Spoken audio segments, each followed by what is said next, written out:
Galera, que nostalgia falar de Dinastia M. Pô, esse é um quadrinho que eu já tive muitas versões dele. Eu tive primeiro a minissérie original, né, que saiu pela Panini, acho que provavelmente em 2006.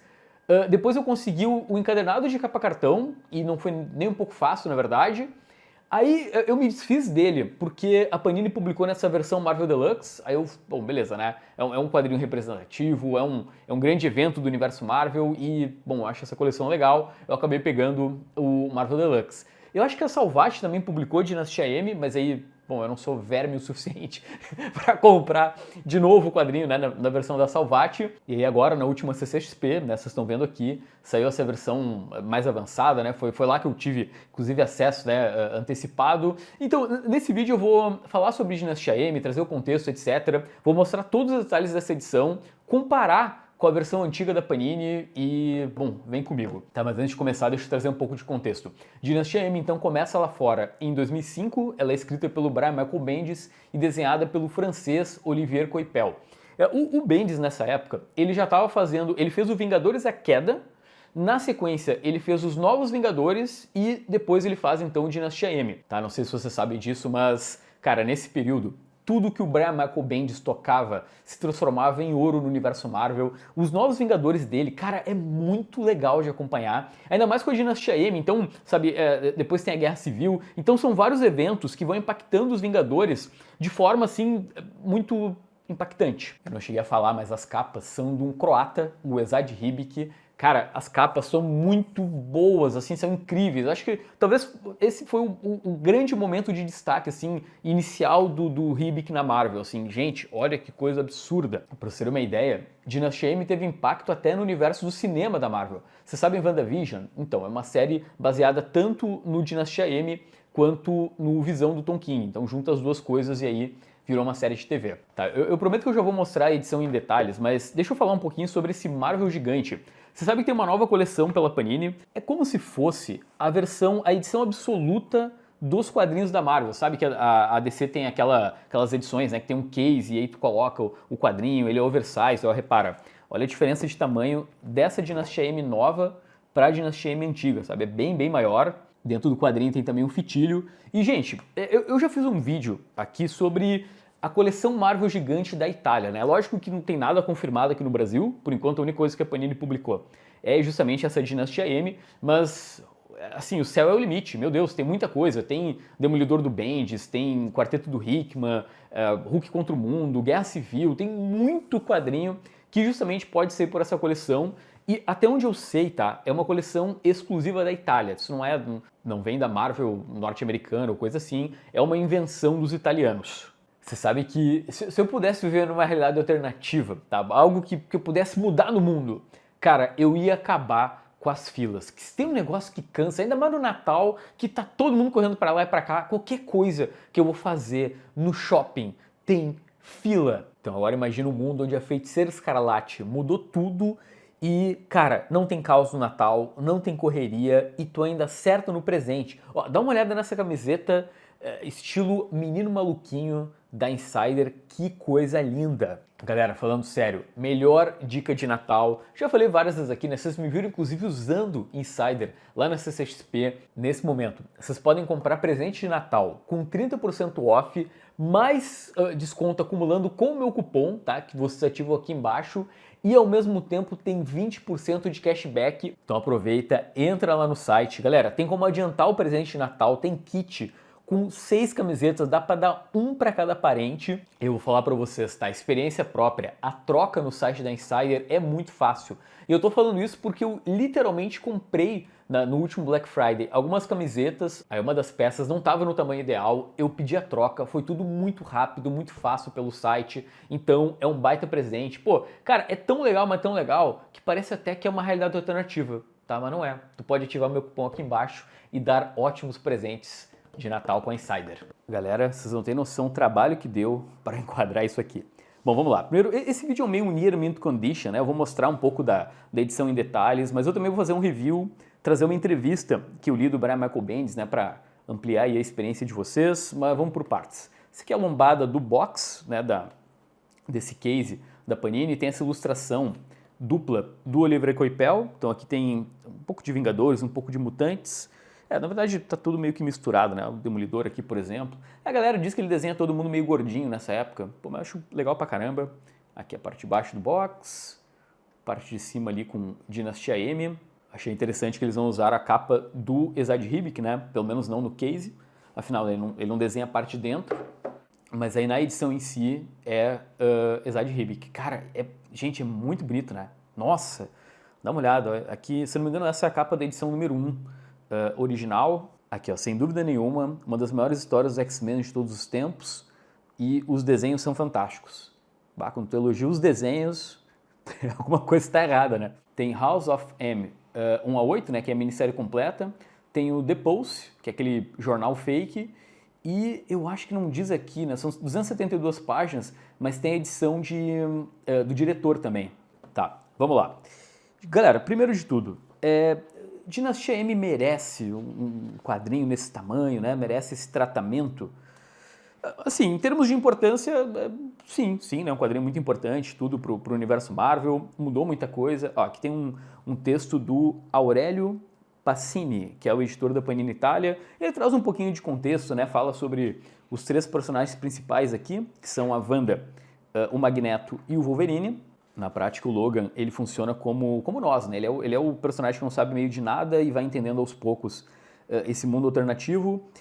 E, enfim, então eu acho que em termos de importância, talvez a Dinastia M realmente mereça, né, esse super tratamento, mas em termos de história, eu acho legalzinho, assim. Aqui a gente tem, primeiro de tudo, cara, eu não colocava fé que os desenhos do Oliver Coipel iam ficar tão bonitos. Ó, aqui, por exemplo, tem essa cena icônica, né, dos X-Men. Na prática, aqui logo no começo, né, os personagens eles estão divergindo sobre o que fazer com a Feiticeira Escarlate. Desde lá de Vingadores a Queda, a Wanda perdeu o controle, né? Para quem não lembra, ela basicamente matou 3 membros da equipe. Aí os mutantes têm uma opinião sobre o que fazer a partir daqui. Já os X-Men têm outra. Aqui, ó, eles vão lá, né? Tá... Cara, olha isso. O traço do Coipel é todo cheio de detalhes. Então, realmente, esse tamanho oversize valoriza muito a arte do cara. E eu nem sou tão fã dele nessa época, assim. Eu acho que agora ele detalha muito mais. Tá. Sem spoiler, né, mas a Dinastia M é uma realidade alternativa, então uma mudança significativa aqui logo no começo é que o Peter, ele não é casado com a Mary Jane. Eita, aqui ó, que já percebo que o Wolverine tá bem no meio, né, porque ele é o único cara que lembra que esse mundo não é o deles, né. Aqui, por exemplo, ó, o Capitão América aqui ele recebe a cartinha do Steve Rogers, ele é um veterano de guerra. Enfim, aos poucos a gente vai entendendo que esse mundo, ele é bem diferente do resto do universo Marvel, e o principal ponto é que os mutantes eles acabam sendo a raça dominante, aqui a Kitty Pryde como professora. E o Wolverine, acho que o Wolverine vai aparecer logo logo, o Wolverine ele começa a entender que ele é o único cara que sabe o que aconteceu. Gente, olha isso, sério, fica muito absurdo. A arte do Coipel valoriza muito, né, considerando, olha a diferença de tamanho, né, o tamanho tradicional dos quadrinhos para essa versão oversize. Bom, aí o Wolverine, aqui ó, tem essa outra cena icônica, né, quando o Wolverine se joga do aeroporto aviões lá da SHIELD e a Mística vê, aí ele entende, né, que o mundo mudou completamente e alguma coisa está muito, muito errada. Para fazer esse vídeo eu dei uma lida em umas entrevistas do Bendis, mais ou menos aqui da época, e ele comenta que a intenção dele com esse quadrinho era tornar a Feiticeira Escarlate, né, mais uma vez, ou meio que consagrar ela como a grande vilã do universo Marvel e dos Vingadores em si, e por consequência ela seria a maior culpa, né, da equipe, justamente por ela fazer parte do grupo e acabar surtando. Eu não vou mostrar muito mais aqui da parte da história para não estragar a experiência de ninguém, mas assim, além dessa questão da Feiticeira Escarlate ser a grande vilã, nessa época o editorial da Marvel estava bem empolgado para criar grandes mudanças, né? Vocês sabem que, não vou falar aqui para não estragar, mas sim, isso aqui muda completamente o status quo dos mutantes e isso dura coisa de 7 anos até Vingadores vs X-Men, até os caras conseguirem resolver o problema dos X-Men. Então isso é muito legal, sabe? Depois tem Guerra Civil também. Todos esses eventos do universo Marvel, eles davam essa sensação de grande mudança, né? Qual é o ponto negativo para mim da Dinastia M? Tá, eu vou colocar nas páginas que eles já estão na outra realidade. Assim, eu gosto, como eu falei, eu acho legal, tanto é que eu tive várias versões do quadrinho. O meu problema é que é um gibi que ele te dá a sensação o tempo todo que tudo vai ficar bem no final, sabe? Não dá aquela emoção de, eita, meu Deus, o que será que...